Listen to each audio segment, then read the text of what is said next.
And by the way, there's a United States Marine over behind that camera who's 6'5". So if you don't like what I'm saying, come and talk to us. Hello, friends. I'm Dan Foulds. And I'm Brandon Bain. Welcome to Rubbin' and Grubbin'. Rubbin' is racing. Grubbin' is taste. Thank you so much for being here with us. If you're seeing this on YouTube or Twitter, like, share, comment, help us out. NASCAR news. Eric Jones, who we have talked about repeatedly, has signed with Richard Petty Motorsports. Yep. What do you think? I think that's great for Eric, man. I mean, he got a ride. You know, I thought he was candidate right there for the 88 or the 48, whichever one you want to say. We talked about this on the radio. Yeah. So, I mean, clearly he probably was at one point, but there's another guy that is definitely, that's where he's headed now. He got full reinstated. Kyle Larson got reinstated. You might as well go ahead and chalk it up. He's going to be in the 88 car. Now the question is, will the number be 88 or will it be 5 or will it be another number that Hendrick owns? Don't know. We got to wait and see. But I can guarantee you that's where that kid's going to end up. We're coming back now. to that. And the funny thing was, when we started this at the beginning of the season, I said that he was going to take the ride over for the 48. That was before his suspension and what he had to come back and do and everything else. Right. And then we've talked about it on here. The sponsorship that is pretty much signed into the 48 is probably kind of going, I don't really want that. We'll slide Bowman over. Mostly Hendrick affiliated sponsor car. We'll put Kyle Larson in it. I just think it's going to be great. I can tell you right now that Hendrick Motorsports is going to be probably one of the most powerhouses for the next 10 years. Yeah, I mean, you really don't have to worry about any of your guys. Right. They're all extremely young. Kyle Larson's going to be the oldest one there. Right. And I mean, that's crazy. They've all run well. They've all, run well, won races. So it's going to do nothing but add another guy coming from another team who has a buku amount of talent getting behind the wheel, and all he's going to do is spread more talent to everybody else. So it's going to be awesome. We just got to wait for the announcement. But there again, big shout out to Eric Jones, man. The 43 is nothing to shy at. Very historical number. Yep. Like I like to call it, it's not a top tier team in NASCAR, unfortunately. No disrespect meant by that, but it's just not. So maybe Eric Jones gets in it. We saw what Bubba could do this year in it. Had a few good runs, ran really good at times, just didn't get the finishes. Yes. Other times got the finishes, had decent runs. So maybe Eric Jones gets there and pushes the people around him and them to be a little bit better, and maybe they sneak out a few more good wins, and maybe they get some more sponsorship dollars coming in, or maybe they start, rebuilding that team a little bit. So we're just going to have to wait and see. But at the end of the day, his butt's in a seat, and he's behind the wheel of a car. He's got a job. As a race car driver, I'm sure that makes you extremely happy. So before we started the show, there's actually 3 of us doing this. Big, me, I'm Dan Foulds, and Lawrence Bennett is the brains behind the camera, and he's our producer, and he's the writer. And of course, there's you, the loving fans who are out there watching the show. We love all y'all. And this is at Coach's Corner tonight. This sports club is open right now. So LB had a theory or an idea, and he said, I think what might happen is that Mr. Petty might say, I don't like people talking about my car and my team being, a run-of-the-mill car and a mid-pack team. So I'm going to put some money in it, and he's probably got enough money to do that. So there's always the chance, and this is put out to you by Lawrence Bennett, who's on the backside of that camera. He says, watch out, this might turn into a top-tier team with an infusion of cash. So we'll just see how that goes. And by the way, as the silly season winds down, and it's my first time paying attention to it, it is so much fun because now we're seeing all these drivers move around and all this stuff happening. Yep. And now what we're looking forward to is what the hell's going to happen next year, right? Yeah, and like I said, with all this going on, this silly season, this isn't something you see every single year in NASCAR. So when you sign these contracts, it's not like, a bigger sport like NBA or basketball or baseball where it's like there's a million guys out there and we just get traded around, right? So it doesn't matter. Eventually some big name or somebody's going to swap a team. Right. It's not how this works. This is like every 2 to maybe 3 years you have a big influx of guys that really shift around. Very few and far between do you have really long contracts in NASCAR. You might see 3 years, you might see 5 years max.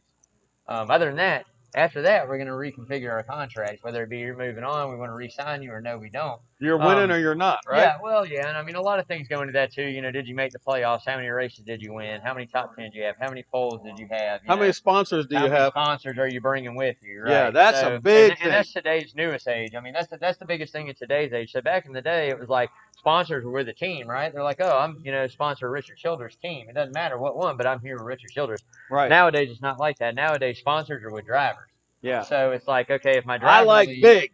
right? I'm going with big. If my Wherever big driver goes, leaves, I'm going. exactly. You know what I Right. mean? So, major teams don't really deal with too much of that, and even if they do, I'm sure to fill in the blanks, they have enough money to sponsor their own cars, like a lot of them do. Stuart Haas, JGR is one that really doesn't do it too often. That's one top tier team I say that doesn't do it, but Hendrick does it a lot. Some of these guys just they fund their own team to fill in the blank. So, Right. and nothing's wrong with that if you're able to do that. But yeah, I mean, so this year's been a little bit of a crazy, silly season. Just gonna have to wait and see how it all rolls out at the end of it. But It's I fun to mean, watch. it is. It's neat to keep up It's with, fun to man. It's watch. fun to watch. It's So, yeah, and like you said, it's neat to keep up with it. yeah, I mean, I mean, I'm trying to keep up with all the changes and everything, and it's kind of cool. yeah, it Um, definitely is. if you're a new fan to NASCAR, welcome to the show. If you're a new fan to this show, welcome to the show. But I'm going to tell you, I decided to get involved with it this year, and it has been so much fun for me. Yeah. I've made a whole bunch of new friends. I mean, I've known Big for years. I've known Lawrence for years. But I've actually, as I've gotten involved with being interested in what the heck is going on out there, I've made new friends, developed new relationships. There are fans of every level of expertise and experience. There's guys that know every single thing about NASCAR, and then there's people that just come in, oh, there's a race on, let's have a beer and watch it. No matter where you fall into that spectrum, it's a great thing to do. And I've been at the bottom, and I'm trying to work my way up to understand a little bit more. It is an absolutely fantastic sport. I think it's a fantastic organization, and you might say, well, every decision they make, they're making because of money. And I'm going to say, I don't care.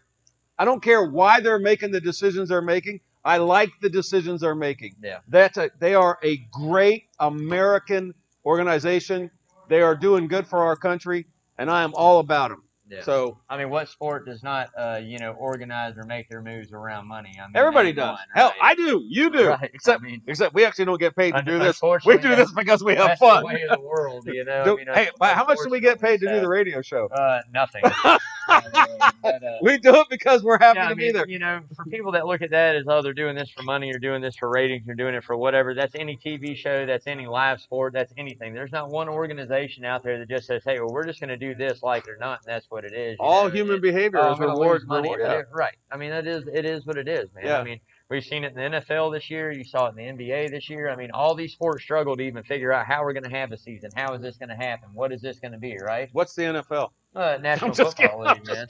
So, I mean, look at it, and now here we are. We're in week 4 or 5 or whatever it is, NFL, and NBA's over. They got their season in. Baseball's in the World Series. They all figured out a way. Why? Because if they didn't, guess what? They're going to lose a lot of money. Right. That's why. Right. We had to figure out a way to do it, right? NASCAR figured it out from day one. Yes, NASCAR was the first major sport that figured out how to continue. Yes, they did. So we were talking about just a minute about Kyle Larson. He's reinstated by NASCAR effective January 1st. Yep. This signals to potential sponsors that he will definitely be available to race next year. Yeah. We have our ear to the garage, and there is a possibility of Hendricks Motorsports retiring the iconic, super historic number 88 number and dusting off that number 5 car, that number 5 number for Larson. I think that's amazing. I think it's great. I think there's just, coming into a number, like I said, you have iconic numbers in the sport, 43, 24, 3, all that. We can keep going on and on and on, right? But there's a lot of guys that drove those cars right there that when you take on that responsibility of stepping in and you sit down in the seat, people are going to expect you to go out and win or do the same things that they did. They don't want to see you. Who drove the number 88 car in NASCAR? Be lackluster at all. They don't want to see you fail. They don't want to see you have bad runs. They want to see you go out and win. We all know Kyle Larson can go and win. I mean, the kid's got uber amounts of talent. Before the incident was very sponsorable. A lot of sponsors loved him, had stuff going with him. It's like I said, I really hope that the biggest and best thing, that this man can go out and do right now is whatever team signs him, which I'm sure it'll be Hendrick, and me and my dad talked about this, whatever team signs him, whenever they sign him that day, ESPN press conference, get this all out in the air, get this all out in the open, get this all rolling way before this season starts. If they sign him in January, let's make it happen in January. Let's get out. Let's hear his apologies. Let's hear what he has to say. Let's do what we got to do. Let the media do what they're going to do, and then we're going to move on from it. Because the last thing I want is for 36 weeks of NASCAR racing to be centered around something that happened with a distraction. It's a distraction. Correct. I want to talk about racing. I want to talk screwed up. about the I'm talent. sorry. I've paid my Right. price. I I'll want to do talk. whatever I got to Right. do, and I then we're want going to to get talk over the it. talent that he has on the track, the talent he has in the race car, the things that he's doing that are positive, not the Right. negatives in his life or not the negatives in the sport. So, hopefully that's what happens. I really hope that's the way they work at. If they do, that's up to them. If they don't, that's on them as well. But like I say, I really think that that's where he's going to end up, man. 5 car would be great for him. I think the 5 fits him a lot better than the 88 to me. So we're just gonna have to wait and see. And either way, the number's just a number, man. It's the guy behind the wheel and the people over that wall and in the garage, man. They're gonna make make the car do what it does. And he's got to get a good group at Hendrick, man. They're definitely gonna want this kid if they do take that opportunity to sign him out on that limb. I'm gonna tell you right now, they're gonna want this kid to come out and win. They're gonna want him to win. They know the talent he has. So He does have talent, and Hendrick is. That's a Cadillac operation. oh yeah, It is. You yeah. know, I mean, no question. So I was just. I hope I wasn't being rude. Oh, you're good, I man. was looking today. I looked. You know, I asked my phone. Tell me about the number 88. And the number 88 goes back to 1947 or something. It was like one of the first professional racing car numbers. And over the years, um, um, junior, senior, I mean, so many people, and Junior's grandfather, by the way. Yeah. So many people have driven that car. Buck Baker drove that car. So that 88 number is so iconic. So, you know, it's kind of weird if it's being kind of put on the shelf for a while. I'm confident that it will be back. So, trademark filings in North Carolina, which is a company that files for trademarks for your organization, they might have spilled the beans about the team name and car number of the super team being formed by Michael Jordan, that's the basketball star, and Denny Hamlin. Someone applied for the team name MJXI. MJ would be Michael Jordan, and XI is the Roman numeral for the number 11. And that could be a nod to the number 11 car of team co-founder Hamlin. They also trademarked the number 23 car. Now, what's that number 23? What's that all about? Oh man, that's Jordan's basketball jersey, man. So that's what he took for like his whole career. He was number 23. Well, almost his whole career. He was 45 there for a minute, but then got it back. But yeah. So 12 for one game. yeah. But at the end of the day, man, I mean, like I said before, I think this is a huge move for NASCAR. Not only in them allowing minority team owners, but them and also adding diversity into a sport that they're already trying to have diversity in. Right. NASCAR is one of these open arm sports. We say it all the time. Doesn't matter what ethnicity or race or anything that you are. If you like racing, you have a love for the same thing as everybody else, and that's how everybody treats you. A lot of, I'm not going to say everybody, but a lot of folks treat you like a brother. Like, hey, man, you're a Gordon fan. I'm a Gordon fan too. Yeah, man, rock on. It doesn't matter. Right. But to see Michael Jordan coming in, and then now to see him land the number 23 car, which we talked about it behind the scenes. We knew this was coming. I'm going to tell you the amount of merchandise and the things that are going to absolutely fly off of the shelves for this race team, this Michael Jordan, sponsor or whatever sponsor race team they're going to have. The apparel that comes out from this car and the paint schemes that are going to end up on this car next year are probably going to be some of the coolest stuff you've ever seen. Now, the one thing I will say is I really hope, because it is Jordan brand stuff, because it will be Michael Jordan brand stuff. Right. I really hope it is not astronomical in price. I really hope that. Listen, it's $8 for a beer. Everything's astronomical. I'm talking memorabilia wise, man. So everything I really is hope expensive. that's not what it is. I want these kids and these families that go out, because unfortunately NASCAR is a very they're making money. poor sport in a way, but they do make money. As far as a lot of folks that watch it, is the rich and famous that box seats at a football game. Now, don't get me wrong, a lot of folks do, but they're just not into it that way. So this is the middle class, lower class, guys that come out, work hard Monday through Friday, Saturday, Sunday, come out and see these cars, bring their kids and their family. So I definitely hope he keeps it there so everybody can have a little piece of that if they want it. But I think it's a great move, man. I think it's really going to be really cool. So, I wish I knew what slice of the American population is made up by the African American community, the black community. I'm talking to my African American marine expert, marine source expert. Whatever it is underrepresented in NASCAR today, and that's a shame. That's a shame for everybody involved. Because guess what? This is America, and I don't give a crap what you're seeing on TV. We are one team. that's it. We are one country, and we all have to stick together and work together. And I'm a freaking retired Night Stalker, and I can tell you that I know that from the bottom of my heart. So what NASCAR is doing now, did you see the football player that was talking to Rutledge? Or I don't know if you got to watch it. There was a guy that played in the NFL for 8 or 9 seasons, and Rutledge during the race was talking to this fellow, and this is an African-American man. This is a black man who's saying, I freaking love NASCAR. It's spectacular. It's complicated. There's a lot of shit going on. I love it. Why doesn't everybody love it? And that just makes my heart happy. Yeah. That's some good stuff. And by the way, it's going to be good for NASCAR. It's going to be good for their pocketbook.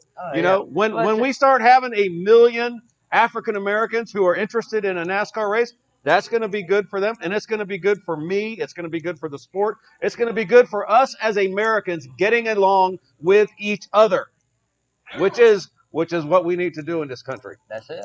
Hell, pecker, yeah. Yes, we do. All right.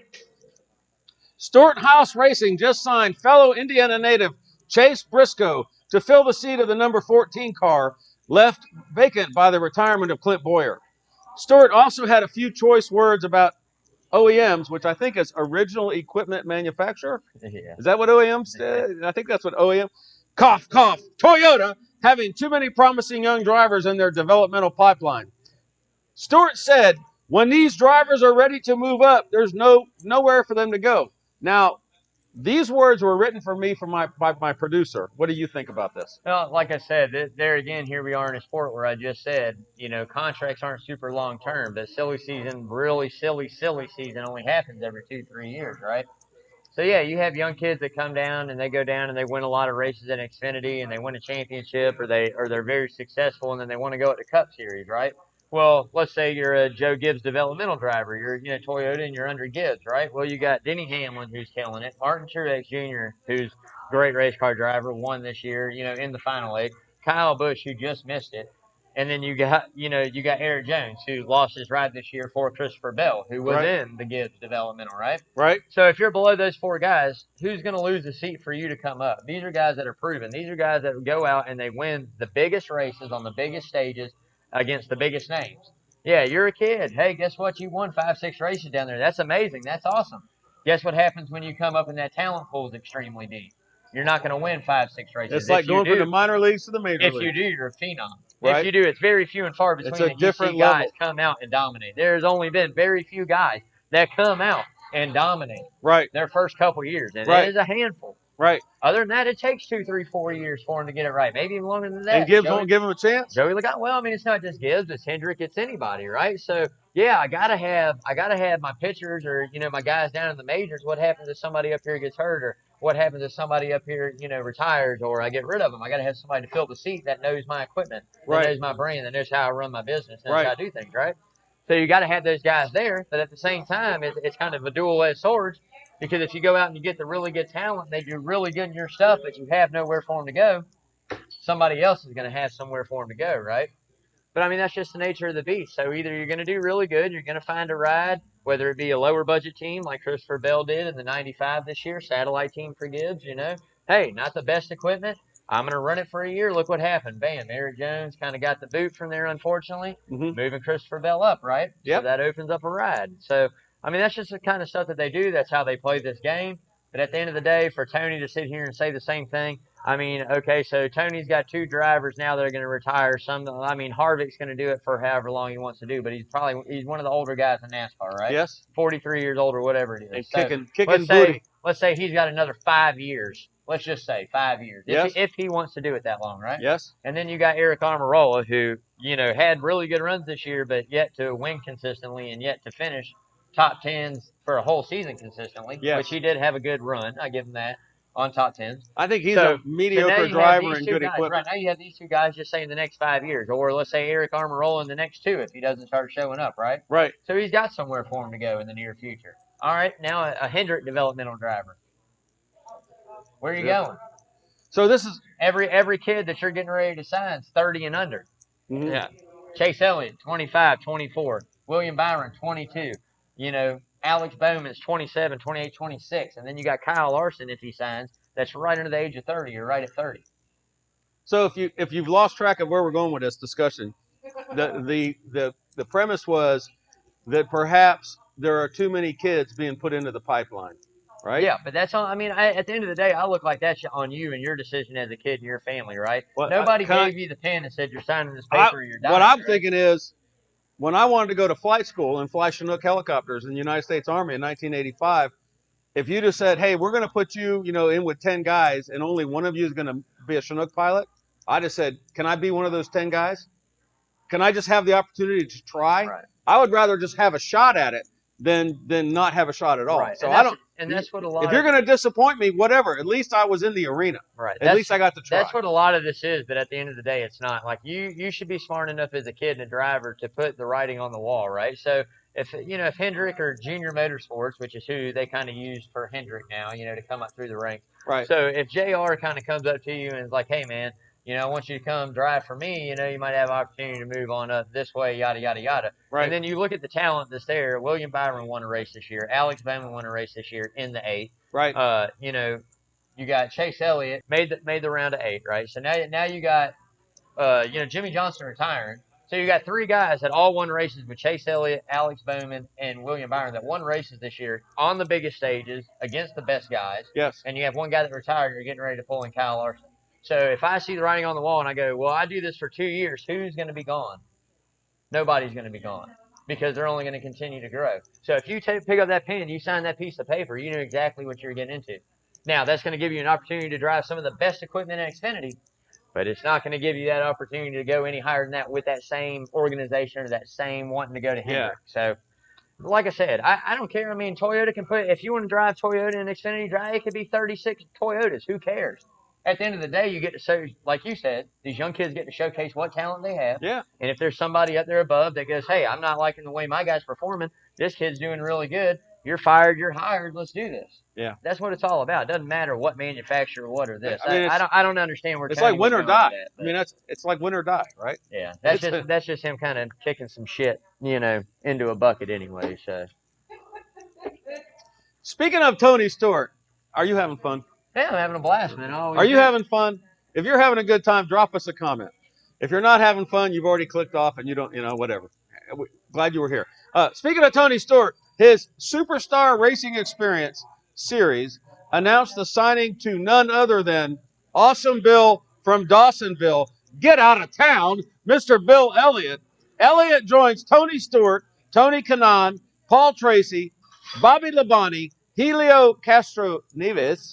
Did I say that right? Yeah. Helio Castro Neves, Willie T. Ribbs, and Mark Webber. They will start to announce the tracks next week. This is going to be a whole nother series. This more racing to look at and to drink beer and eat chicken wings. It's going to be pretty cool. The 4 remaining drivers is coming up.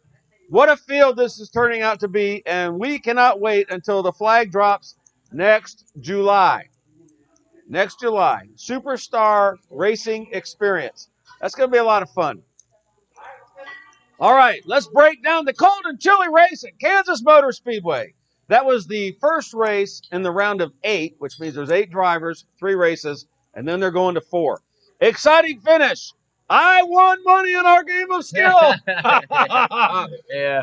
If you're not a Logano fan, you think I suck right now. I'm sorry, I suck, but I won money. That's right. Did you win money? No, I did not. Yeah! I did not. I had the opportunity to, and I went with my gut and said back-to-back wins for Elliott, and it just didn't quite work out that way. Did win a stage there, but it just didn't quite work out that way. So. Well, the sun does not shine on the same. No, the sun does not shine on the same dog's ass every day. Yeah. All right, so Kansas, what a cool place. It's a little bit of it's progressive banking. So it starts out with a little bit of bank in a turn, and then it kind of gets hot. It's almost like the wall of death. Yeah. So there's a lot of different places you can drive your car. The thing is, if you're on the outside, it's a much bigger circle, right? Yeah, so you got to go faster. Way. If you're on the inside, it's a small circle. Yep. So you can pick your lane. By the way, if you're interested in that, there's a YouTube video by Clint Boyer. He was running laps in an iRacing car, and he totally explains this way better than Dan Foulds could ever do it. But he talks about all the different lanes and how they they're in style or they're working and then they're not working and you kind of start drifting out. Yep. But Gosh, that was a great race. Yeah, it always is, man. Like I said, I love Kansas. I mean, that's a really cool racetrack there. Again, you mentioned it, the progressive banking. So many lines, so many different ways to run that track. Side by side, restarts are crazy. You got to get that clean air, especially in today's package. Yep. Clean air, clean air, clean air, clean air means everything. So, as we saw at the end. Yes, as we saw. I mean, you saw it. Harvick had a much faster car. Just couldn't get around Logano because every time he got close, that dirty air that. When you say much faster, when you say, are we talking 2 miles an hour, 20 miles an hour? No, we're not talking anything like that. We're maybe talking a tenth a second, maybe 2 tenths a lap. So in NASCAR, a lot faster is a tenth, 2 tenths, half a second is extremely fast. A second faster, you're just getting blown like you're sitting still.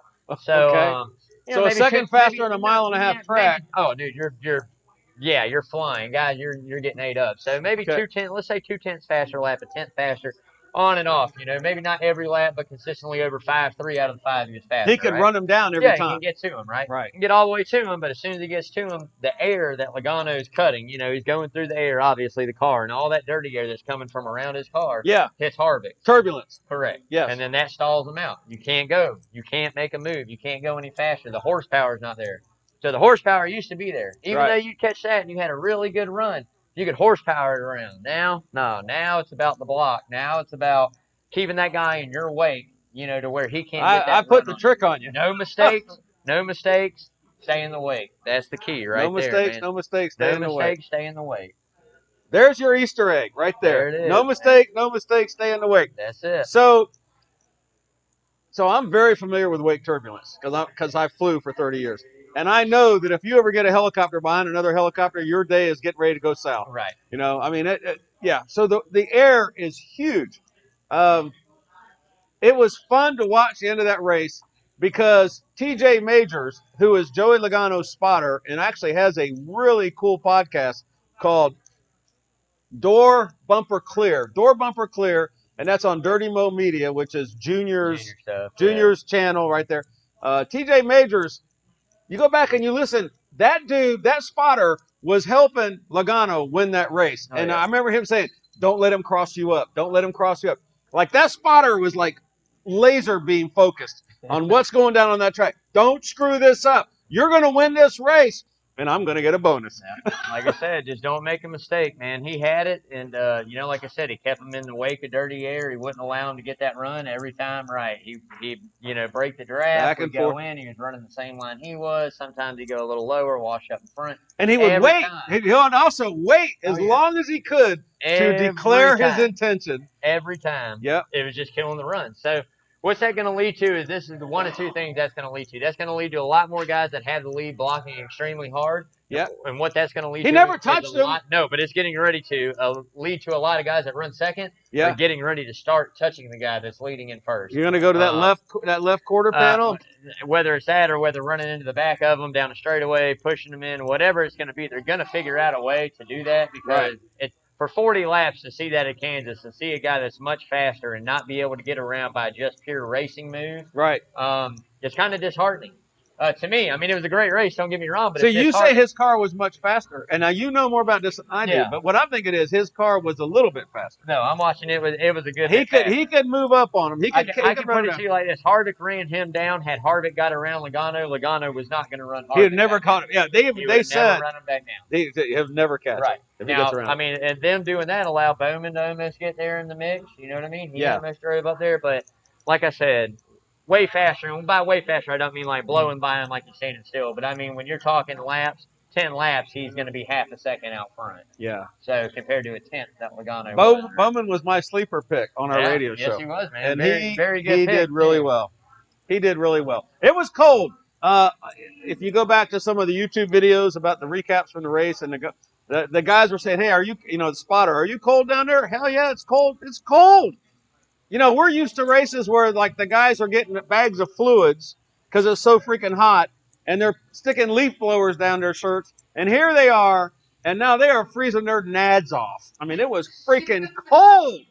They were like, hey, now I love the heat coming from this motor right now, right? Right. Man. Yeah, one of the only times you'll ever hear him complain about that. But I mean, that's another thing that makes the sport great. Is like I said, the things you can't control, the elements, right? The human air factor that we talk about, and the elements. Yeah. You can't control how hot it's going to be, or you can't control how cold it's going to be. You just got to go race. You just got to suck it up, And Buttercup. I would say when it was raining, you wouldn't have to. But now all of a sudden, I guess we're running road courses in the rain too. So we went. That's right. We went from hot to rain, blood, sweat, and tears. We went from hot to rain to cold. Like this is a crazy freaking year. Right. So I mean, you know, that happens. I mean, it's October in Kansas. I mean, it's cold. I used to go to that race when there was a couple there. I went to them. It's cold there every time. Windy and cold every time. Hey, we're going to Atlanta next year. It's going to be the rubbin' and grubbin' Atlanta experience with NASCAR's #1 Atlanta fan, Atlanta man. We're going. If you want to go with us, you need to drop a comment in this video. And by the grace of God, we're going to find you a place to put your cot. Because we are freaking going to Atlanta. I think we're actually going to go to Daytona, too. We're going to do a rubbin' and grubbin' show on the roof of John Henderson's camper at Daytona International Speedway this year. All right, here we go. The good, the bad, and the ugly. Kansas edition. The good. The crew chief of the number 22 car, Paul Wolf, called for a 2-tire pit stop at the end of stage 2. This is not my words, nobody's friend, Joey Logano, went from 14th to the lead and stayed up front for the rest of the race. Well, that just goes to show you, I mean, how important tires were. They weren't that important, evidently, right? So he got the clean air, he got out front, and, the 2-tire stop was the right move. I've always said I credit Paul Wolf for doing a lot of things with Keselowski and Logano. Yeah. I said when he came into the sport that Paul Wolf reminded me of a Chad Canals. The way that this guy thinks about and goes about planning and engineering these races, and the way he sets his cars up and runs his strategy is sometimes totally off the wall, that people look at you and go, well, what are you doing? You're doing something totally different. Why are you doing that, right? Most of the time it works for him. And if it doesn't work, he owns up to it. But the way that he thinks and goes outside the box, and the engineering and the technical stuff that he does to break down that race from that point, and everything that happens reminds me so much of Chad Canals. Like I said, big kudos to Paul Wolf. I think he's probably, if not one of the top 3, he's got to be one of the top 2 best crew chiefs. These are smart guys, man. These are smart freaking guys. Every single ones are extremely smart individuals. I mean, unbelievably smart. That guy right guys. there he's top notch for sure, man. Top notch crew chief right there. The bad. A blown engine on the #1 car of Kurt Busch ended his day, and he finished 38th. And now, if he doesn't win, he's out of the championship. He's not out of, he can still race and win races, but he's not going to go to the championship. Yeah, that's a tough. And he won a race to get in here, right? Yeah, that's a tough break for him, man. I mean, that makes you got Texas coming up, which is a very fast 1.5 miles there. Again, hard to pass. Not going to be a lot of passing. Cautions and restarts are going to be your opportunities. And then you go to Martinsville. And, I mean, Martinsville, hey, man, he might be able to put a bumper there if he gets up there, runs good. But I see it's going to be very, very difficult, man. He's going to have to steal one. He's definitely going to have to steal one. So we're going to have to wait and see. Not out till you're out. So he's got to come and bring the thunder these next couple of weeks. I know he was so happy to win. Oh, yeah. Man, hey, man, you're in. You can't finish any worse than 8th. You know what I mean? Yeah. I mean, at the end of the day, 8th and 16th, that's a big payday difference right there, buddy. Everybody loves a winner. Yeah, man. Everybody loves a winner. And when that kid won, he won in Vegas, right? Yeah. It was Vegas. Yeah, he won in Vegas. And you could tell, you could see the emotion on his face. He's an older guy. He's a champion winner. I mean, you could just tell how happy he was. Yeah. The ugly. Well, because it was so cold in Kansas, the crew of the number 19 car of Martin Truex Jr. could not get tape to stick on the front grille. That tape makes the car go faster. Yes? Yes, it does. That, blocks off vents that pull air in, so you're making your front end more aerodynamic, which makes, less drag or, creates more drag or whatever they're trying to do. So the bigger the opening, the slower the car goes. In a way, yeah. At a certain point, at a certain point, it's not going to be much, too much tape might cause too much drag, might handle really great, so much downforce, but you might not go any faster. Right. But a certain amount of tape, yeah, that's definitely what they want to do to, they'll get that water temp, they'll run that first however many laps coming in and go, hey, man, water temp's at X. We got another 40 degrees, man. Throw some more on there, because the more you throw on, there again, the faster, better downforce you're going to get. Yeah. But yeah, when it's cold, it just won't stick. And man. if you put, so that means if you put too much tape on there, you see that little spout start shooting steam Correct. up right that up means your right up temp's on the way foot of too that high, car. which I don't know if that would have been a worry with as cold as it was there. I mean, they are electronically fueled, injected. Did you see now. Logano's car spouting after he won the race? Yeah, and he did his that was a burnout. Yeah, I mean, he tore it up. There's a little steam vent on the front of that car, and it starts, it's like a tea kettle. That your car's too hot when that happens, right? Definitely juice, man. So. Okay, our side bet for Kansas was what position? We're changing gears here. Hang on, stay with us. What position would Haley Deegan? If you don't know who Haley Deegan is, get all over YouTube. This is a little girl whose daddy is a superstar at all kinds of crazy sports. She's coming to the Cup. Haley Deegan is a very attractive young woman who is very smart and a very good race car driver, and she's coming. So she's been doing ARCA. She's done real well, and she got into a truck. And her first time ever being in a truck was when she hit the starter switch and got the green flag at Kansas, right? Yeah. That's the first time that kid ever been in a truck. And she went out. Now, what did I say? I said she's going to crash out. You said 11th. Damon said 21st. And LB said 4th of how she was going to do. Haley finished a respectable 16th place. Young girl, 19 years old maybe, 19. First time ever in a truck. There's grown-ass men that have been racing for their entire career, and this kid went out there and got a 16th spot. So we have a tie in our little side bet. Big and Damon were both 5 places away. But it doesn't matter because all that money is going to Becca. That it does. And that leads us to checkered flag for charity. For the NASCAR playoffs, we are shifting gears to help one of our own, young, lovely, beloved Miss Becca Spear. Becca is a server here at Coach's Corner. Last month, she suffered a stroke, and she needs our help. She actually had a head bleed kind of stroke. She has a long road to recovery ahead of her, and by the grace of God, we have been helping, and we're going to continue to help. So here's how checkered flag for charity works. Whatever car number wins, we convert that to dollar bills. So since Logano won in the 22 car at Kansas, $22 goes to Becca. So far, Rubbin' and Grubbin' has raised, drum roll please,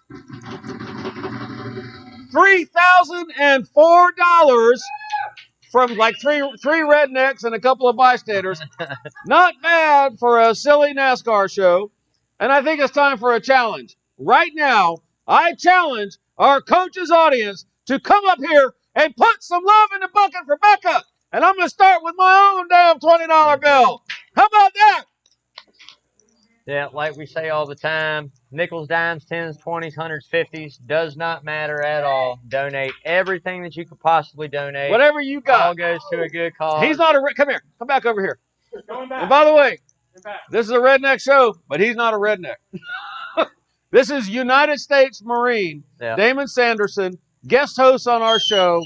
He's here every week. He helps us put the show together. He helps us set it up. Yeah, like I say, official bodyguard of Rubbin' and Grubbin' right here. 6'5". Spectacular example of a human. I love you. Brother. I love you. All right. Spectacular. If you want to come here and watch a show, you can actually sit down and have a beer with that dude. Believe it or not. And you can meet a Marine. He's single too, by the way.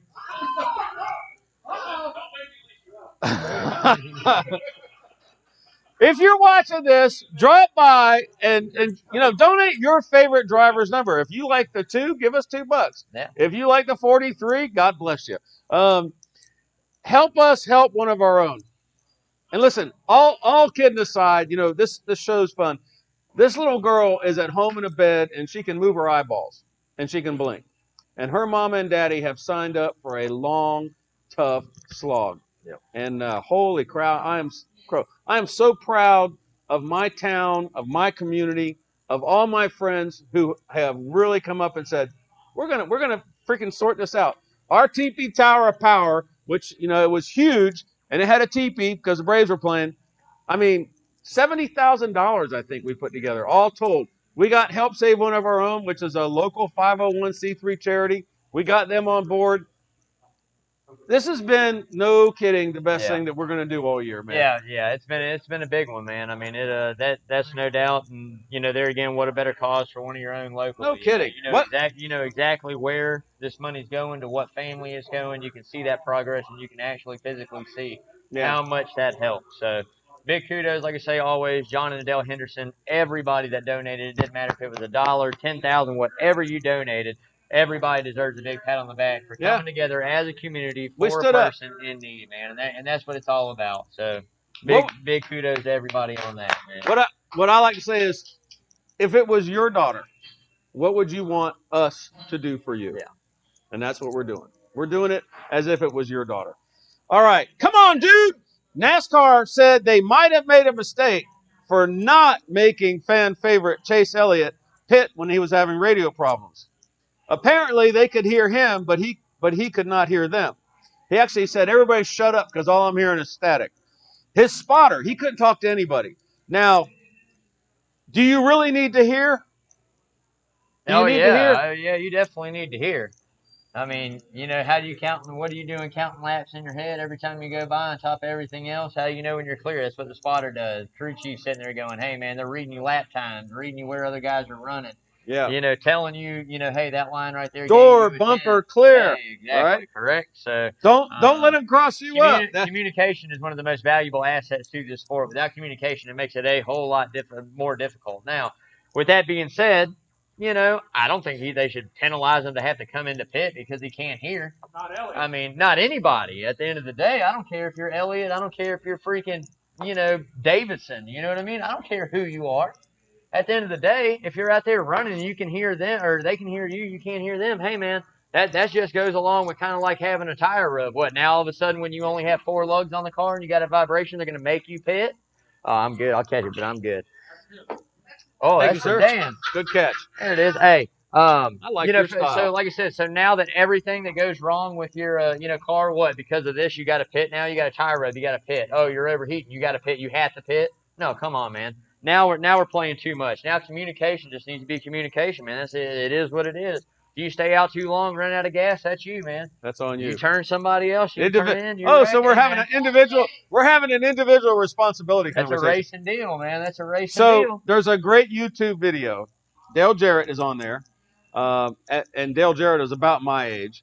And AJ Allmendinger is on this video. And then there's another young gentleman. And sir, I am very sorry I don't remember your name. I know you're a professional NASCAR guy. I love your show. I love watching it, but I apologize for not remembering your name. But they're talking, and as they're having this conversation, Dale Jarrett says, well, guys, you don't remember this, but before you were born, we actually used to race NASCARs without a radio and without a spotter. Yeah. I mean, that's like, yeah, no kidding. But it is what it is. And I think we were talking about this before we went on tonight. I think when the Hans devices came along and they wanted to make these guys so secure where they can't move their head, I think that may be when the spotters became more important. And that was after Senior crashed, right? No, well, they had been important before that. I mean, spotters had been around for a very, very, very long time. I mean, he was talking, you're talking like 80s there were spotters. So it's really? Not, okay. Yeah, it's okay. Not, it wasn't that, long ago. I mean, it was, but it wasn't. But no, I think more or less the spotter's always been a very, valuable piece once they came in. I mean, people really started learning how to use the spotter, right? So at first it might just be like, oh, this guy's side by side, or this is going on, or this is going on, or whatever, right? Right. Well, now, like you said, TJ Majors, who is Dale Jr.'s old spotter, forever. Okay. Forever. That's how he comes to be on that show. That's where the language and all this stuff comes from. Is he talked to him so often, but that's when you really started listening to these spotters that really get paid big bucks to do what they do. That's how they break down every single lap. They never stop talking in your ear. Constantly, all you're going to hear is, hey, one back, half back, to your rear, to your door, clear. So he's giving the driver situational awareness. The whole time. That's what they do. Oh, you got 10 laps, 10 laps pit, whatever it is, communication between crew chief and driver, crew chief and spotter and driver. And also, all this goes. And also, the spotters work out deals with each other because the drivers can't talk to each other anymore. Correct. So a driver could say to his spotter, he could say, hey, we're at Talladega, and I want to get up behind so-and-so. Go talk to that guy's spotter because I want to be his partner for the next 30 laps, right? There's that going on. There's deal-making going on. And if you're watching a race, the spotters are sitting up freezing their nads off. Oh, well, they were the other day. Yeah, Oh, way up. top. Yeah, you got bird's eye view, man. So why is there not an enclosed freaking gallery with air conditioning and heat for the spotter? Man. I mean, why do you make these guys listen? No. In the early days of aviation, they used to make the pilot sit out in an open cockpit in the weather, and the passengers were in a cabin. And as time went on, we figured out that maybe things would be better if the pilot was in a cabin as well. Well, dear NASCAR, build those spotters a freaking gallery with climate control. I mean, why are you making them guys stand up out there in the cold? All right, cheers to Jimmy Johnson, the driver of the number 48 Ally Financial car, for selecting 19-year-old budding car designer Noah Lefty Sweet to design the paint scheme for the race at Texas. Lefty, get it? Left turns. He was a victim of bullying to the point of being suicidal. Lefty, I'm glad you're still here with us, buddy. Yeah. I'm glad you're here. Don't let the assholes get you down. And when Jimmy heard about his troubles, he had him design the car.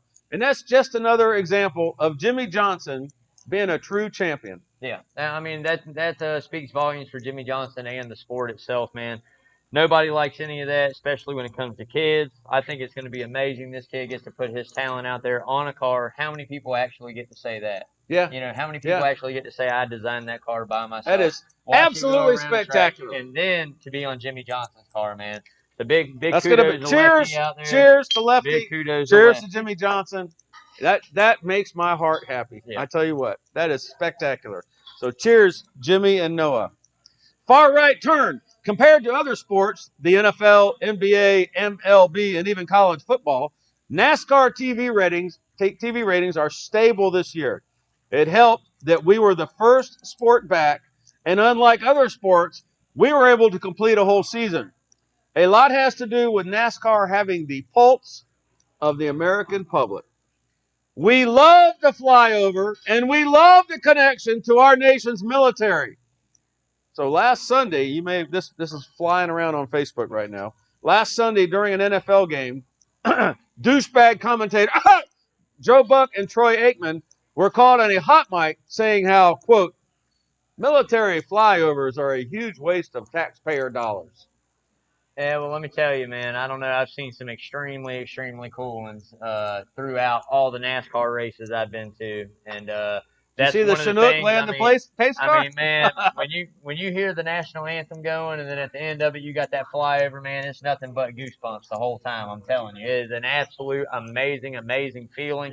Like I said, I love that about NASCAR. We all stand, national anthem, invocation before the race, prayer before the race. I mean, I think it's an absolutely amazing sport. Then we go out there and we get after it. You know what I mean? Yeah. It's not a huge political sport. There's not a lot of politics that go on in this sport as far as there is in NBA and NFL and this and that between drivers and ownership of NASCAR Corporation. You don't see this combatant back and forth over money, over TV rights, over this and that. It's just kind of like, hey, man, we're here to race. We get paid to do this. You pay, you're paid to promote us. You know what I mean? Let's do this. Let's work together. And they always do, man. And that's the best thing about NASCAR is, like I said, it doesn't matter. You can walk in there with shirt and shoes, nothing to eat, nothing to drink, anything. And within the first hour, you're going to have food. You're going to have a cold beer in your hand. And somebody's going to be going, hey, man, if you need somewhere to stay, you're more than welcome to crash out here, man. Yep. Just exactly how it is. Been there, done that. Love the sport, man. Like I said, big shout out to NASCAR and what they do. Keeping it American, man. I love it. So for Joe and Troy, there's some things that you probably don't understand about military aviation, just like I don't know how hard it is to get a football to arrive at a point in space exactly when the receiver's fingertips get there. I have no idea what it takes to be a national commentator. But I'm going to tell you, you don't have to use a whole lot of imagination to realize that there are certain things that happen on this planet when the American military needs to go and inject themselves into the situation. And anytime the United States military wants to inject themselves into a situation, it's done according to a plan. And any plan has a schedule. And on that schedule, there will be a time when the military arrives. And that time needs to be freaking like right now. Not Yeah. late, not early, exactly right. Now, as a night stalker, my standards for arriving time on target were plus or minus 30 seconds. But those guys flying those aircraft have to get at the point over that stadium, not plus or minus 30 seconds. They have to get there when the notes of the national anthem are ending. That's it. You can't be late. You can't be early. You can't be at the wrong freaking heading. You can't be at the wrong altitude. You got to do your shit just exactly right. You dumbass son of a bitches. How could you possibly say that? Those guys did that spectacularly. And those pilots, by the way, got unbelievably good training. And by the way, the way the training works is that wasn't a colonel, being trained. That was a lieutenant who just started out. And what you do with a lieutenant is you give him like a milk run, an easy thing to do. We want you to plan, brief, and execute this mission in accordance with a 5-paragraph operations order. And don't freaking screw it up, LT. And they didn't screw it up. They did it perfectly. And for you douche nozzles, Joe and Troy, to make that disparaging remark tells me that you are really not very good Americans. So just get your heads out your butts and apologize. And you can, by the way, also say thank you to the millions of men and women who have provided you a safe life from the day your sorry ass came out your mama until today. They have protected you.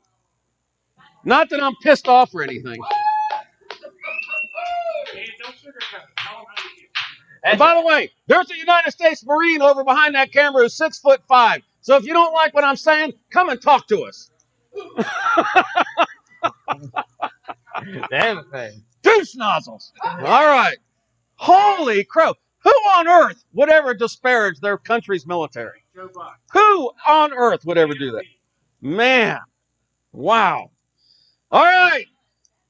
Yeah, I wrote something on Facebook, and my old commander, Jim Viola, who has been like the head of flight standards for the FAA, and he is today the president of the Helicopter Association International worldwide. I put this thing on Facebook, and he goes, I agree 100%. Like, this is making a lot of people angry. Yeah, yeah. Like, there's people that have daughters and sons that have died defending this country, and moms and dads that have died defending this country. And if you dare to disrespect my military, I want to punch you in your freaking face.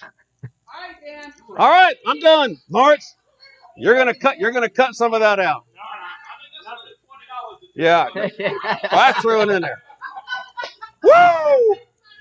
And that was when they pissed me off. All right, mailbag question: do cup cars handle better or go faster in hot or cold weather?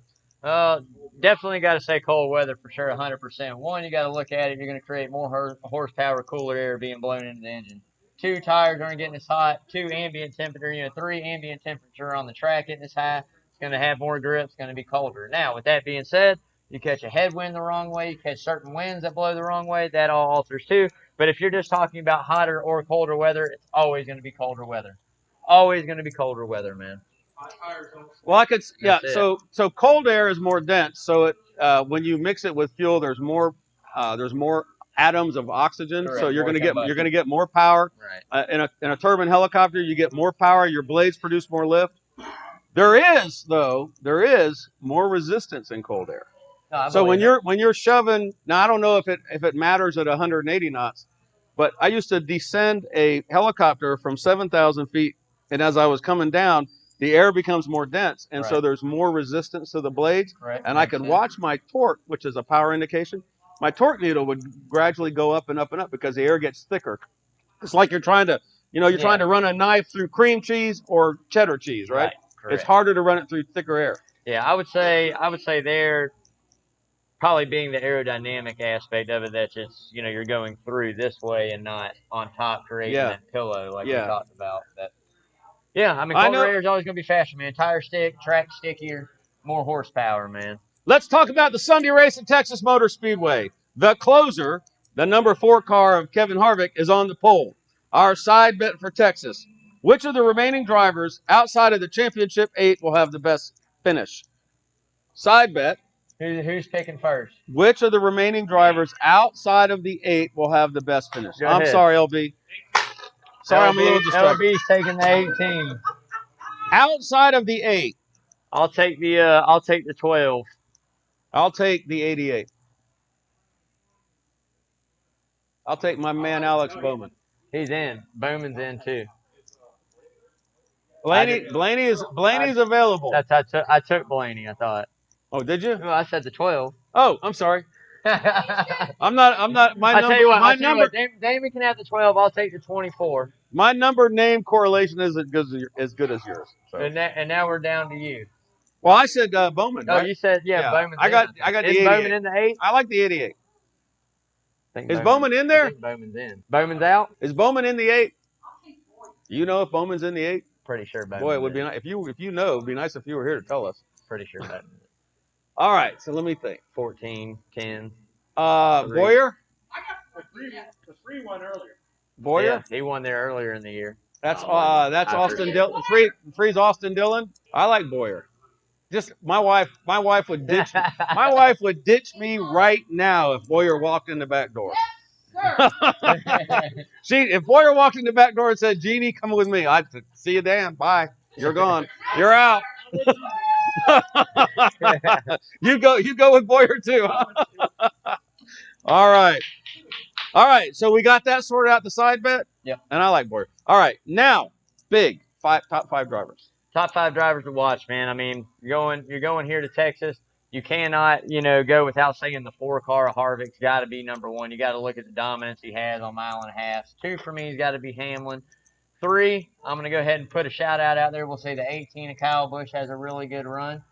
4 for me is going to be Elliott. Got to continue his streak. 5 is going to be Logano. You got to have those guys. All of them are running really good right now. Those 5 guys probably going to end up rounding it out. Dark horse 21, Benedetto again, right? And you also are going to have to look out for the 88 Alex Bowman again. Okay. I really feel like he's going to have a really good run if they can manage that car well. Good pit stops, good pit strategy. He can be there for a win as well, man. Spectacular. If you come and watch the race here on Sunday, your first beer is on me. I've said that every week. I think we're trying to test the water, see who's watching this video, who's paying attention. Your beer this Sunday for the race is on me. Tell your server that the big fat guy said beer's on Dan. Say, listen, fans, thank you so much for watching and being a part of our show. If you could subscribe to this on YouTube, I can't say that it's good stuff, but it's something. Fun stuff. It's fun stuff. Fun stuff. You can participate in this. You can drop us comments. You can tell us stuff you want to talk about. You can say you like us, you don't like us. Hey, look, there's no such thing as bad publicity, right? So go ahead. If you're not sure how to do that, we're going to have a class maybe next week on how you fire up YouTube on your phone and how you go and you subscribe to that. Because my producer, Lawrence Bennett, would really like it if you would subscribe to our channel on YouTube. Yeah, man. All right. Friends, if you listen to ESPN Savannah Hilton Head 104.3 FM and 1400 AM at 9 a.m. last Sunday, you heard Big, me, and PJ Zuko break down all things NASCAR on the latest episode of Green, White, Checkered. That show is hosted by PJ Zuko. It is on ESPN, and it's so much fun for us to do. Yeah, it is a blast. Every Sunday, 9 to 9:30. Like I said, if you hadn't heard it or tuned in yet, definitely check it out. Unfortunately, my predictions on there, I did not go back-to-back with Chase Elliott like I thought we were going to. Same thing I said on here. But every week brings a new race, and a new race means I get to pick again, so we get another opportunity at it tonight, man. But it is just such a great time. Thanks to PJ and ESPN for having me and Dan on every Sunday. But there again, like I said, if you haven't tuned in, definitely make sure you do before the end of the season. It is a really, really fun little 30-minute segment. It's fun. Get you going first thing in the morning, Sunday, before the race. If that's what you want to do, hear a little bit of news, hear a little bit of stuff, some thoughts. So definitely a really cool show. So PJ is a professional broadcaster, right? I mean, this is a young man, but he is professional. Big is actually a NASCAR expert. Brandon Bain, whose nickname is Big, he's a NASCAR expert. And me, I'm a fan. I'm like a guy that decided to get involved with NASCAR. So when we're doing a radio show, here's my heart's palpitating, right? Because we start out, and PJ's talking, and PJ's got all his notes. He's got his stats. I mean, PJ knows the history. So PJ talks, and he stops. And then and then Brandon starts talking. And I'm sitting there, and I'm getting more nervous, and I'm getting more nervous. And I got all my notes, and and then he stops. I was like, oh, shit, I got to say something now, I got to say something, and I'm on the radio, and people are like expecting something. So the only thing I can do is just like throw in some old guy perspective, some new fan perspective. Yeah. Like what am I interested in? And what I like is how does NASCAR work? You know, I mean, what's the framework? What's the structure? What's the skeleton? How does this thing that we call NASCAR, which is basically a traveling road show, Yeah. how does it work? How do they go all the way through a season? And it is really a lot of fun. So check us out. And our show is called Rubbing and grubbing, man. What's the Rubbin'? Rubbing is racing, grubbing is tasting, man. What is it time to eat? I think it's time to eat. I think it's time to eat. Oh, and we have lovely Karen.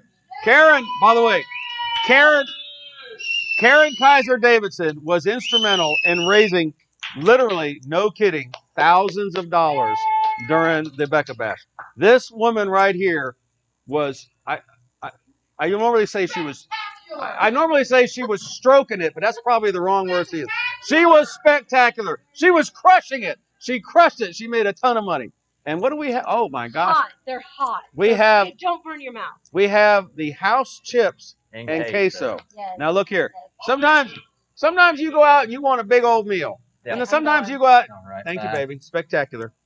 Sometimes you smell good. By the way, you can't smell this on camera, but I'm going to tell you, that's legitimate right there. Sometimes you go out and you want a big old meal, and sometimes you go out and you're just drinking beer like this. And you're thinking, gee, I've just drank 3 beers. It sure would be good to have something salty right now. A house chip, salty, with a little bit of queso. Oh, it's good. It's just the thing. Take us home. Yeah, always good, man. Thanks, everybody, for tuning in like you do every single week, Rubbing and Grubbing. You can come see us live here in person, 6 o'clock every Wednesday. Catch us on YouTube. Follow us on Twitter. Like I said, man, always a great time. Big thanks to John and Dale Henderson for letting us do this every single week. Big shout out to letting us raise this money that we do for all the local charities and community that we do. Mhm. And another big thing that I do want to say is thanks to my man right here, Mr. Dan Foulds, because word on the street is he won the 50-50 raffle last week and took every dime and donated that right back into that. It was only $1,000.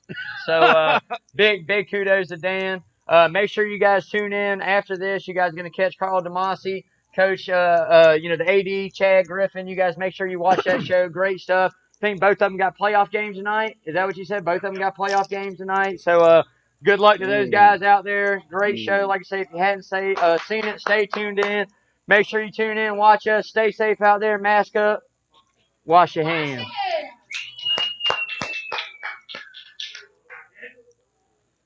That's it. That's it. Best show ever. That's it. That's a good Sorry, one, bro. dude. Sorry, dude. Got a little over the top there. Bro. You might want to cut some of that out. It was spectacular. It was spectacular. It was spectacular.